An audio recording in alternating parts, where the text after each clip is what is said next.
Strange disappearances are always favorites for us true crime buffs. Among one of those interesting is Branson Perry, a young man whose disappearance in 2001 still haunts his family and friends. What really happened to him? Let's dive into this mysterious case.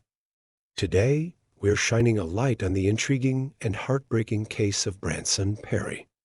He was just 20 years old when he vanished without a trace on a seemingly ordinary day in 2001. His story is not just another missing person case.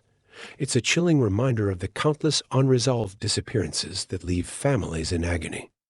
So, let's explore the details of Branson's case and the unanswered questions that linger. Branson Perry was born and raised in a small town in Missouri. He was a spirited young man with a passion for skateboarding, music, and spending time with his friends. He was known for his infectious smile and a personality that could light up a room. Branson came from a close-knit family, and like any young adult, he was at a pivotal point in his life, exploring new opportunities and figuring out his future. But as fate would have it, things took a dark turn. In the days leading up to his disappearance, there were no signs that anything was amiss. Just a typical guy living his life until everything changed in an instant. It was April 11th, 2001, when Branson Perry disappeared from his father's home in Skidmore, Missouri. The 20-year-old was cleaning the house with the help of his friend, Gina Crawford. Perry's father was due home after a stay at the local hospital. According to reports, he was last seen around 4 p.m., leaving his home on foot. Perry graduated from Nodaway-Holt High School and worked at a traveling zoo and was making time to help out his father, who he was living with. He had a heart condition, tachycardia, which caused his heart to race.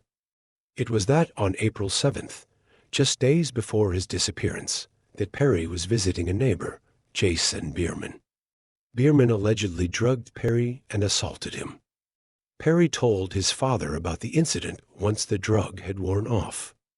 The father was enraged at Bierman, but took no action. Perry had gone outside to return a pair of jumper cables to the shed near the house. He yelled up at Crawford through a window to let her know what he was doing. At the same time, two men working on his father's car and witnessed the exchange. Still, Perry vanished. On the day of his disappearance, Crawford thought Perry must have gone somewhere else and left to go home. The following day, Perry's grandmother showed up at the house to find it empty. She assumed Perry must have gone out, but returned the next day, but Perry was still not there. His family thought nothing of it at first. He often went out to hang with friends. But as the hours passed and he didn't return home, concerns started to creep in. That night, his family reported him missing, and the local authorities jumped into action. On April 16, 2001, Perry's grandmother and his parents filed a missing persons report with the police.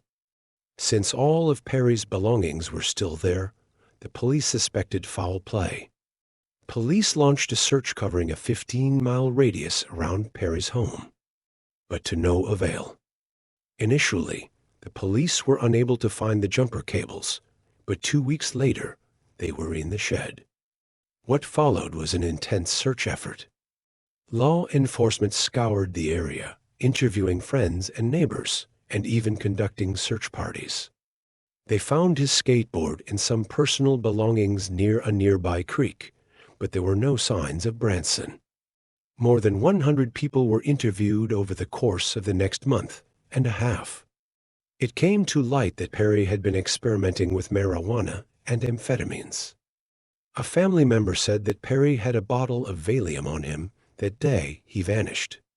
Police questioned individuals that had access to this type of drugs and who worked at the local hospital. They all passed a polygraph. Expanding their search, they interviewed local drug dealers, but no new information was found. Witnesses reported seeing a young man resembling Branson walking down a remote road that day, but no one could confirm his whereabouts after that. The confusion and frustration were palpable. As days turned into weeks, hope began to fade, but Branson's family refused to give up. They plastered the town with flyers, reached out to local media, and rallied the community to keep the search alive.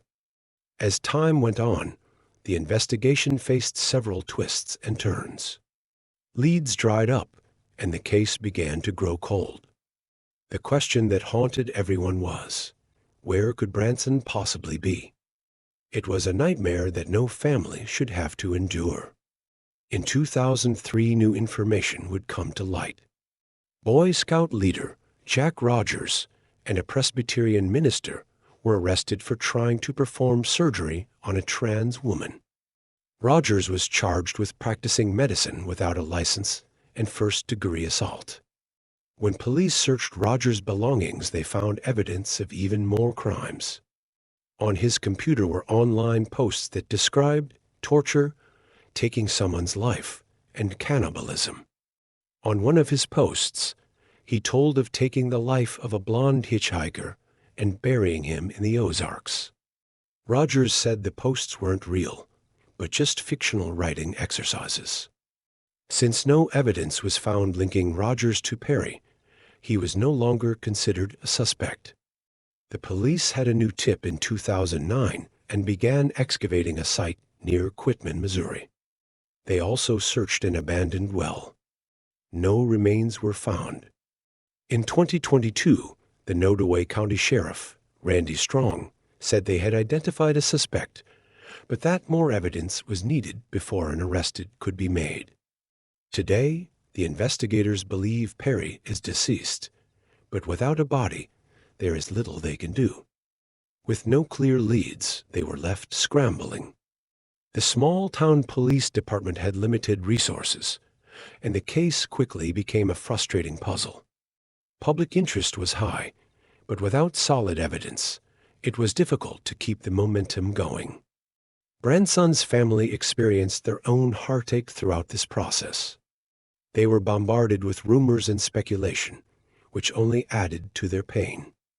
They had to navigate the emotional toll of not knowing what happened to their son, while also dealing with the public scrutiny that comes with such a high-profile case.